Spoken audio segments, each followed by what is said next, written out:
ಕುರಾಯ ಶ್ರೀ ಸದಾಶಿವ ದೇವಸ್ಥಾನದ ಪ್ರತಿಷ್ಠಾ ಮಹೋತ್ಸವ ಮತ್ತು ವಾರ್ಷಿಕ ಜಾತ್ರೋತ್ಸವವು ಏಪ್ರಿಲ್ 2ರಂದು ಆರಂಭಗೊಂಡಿದ್ದು, ಕ್ಷೇತ್ರದಲ್ಲಿ ವಿವಿಧ ಧಾರ್ಮಿಕ ಸಾಂಸ್ಕೃತಿಕ ಕಾರ್ಯಕ್ರಮಗಳು ನಡೆಯುತ್ತಿದೆ.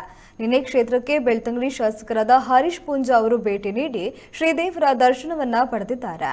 ಈ ಸಂದರ್ಭದಲ್ಲಿ ದೇವಸ್ಥಾನದ ಜಾತ್ರೋತ್ಸವ ಸಮಿತಿ ಅಧ್ಯಕ್ಷರಾದ ಬಾಲಕೃಷ್ಣ ಗೌಡ, ಧರ್ಣಪ್ಪ ಗೌಡ ಅಂಡಿಲ, ತಾಲೂಕ್ ಪಂಚಾಯತ್ ಸದಸ್ಯರು ಸೇರಿದಂತೆ ಅನೇಕರು ಉಪಸ್ಥಿತರಿದ್ದರು.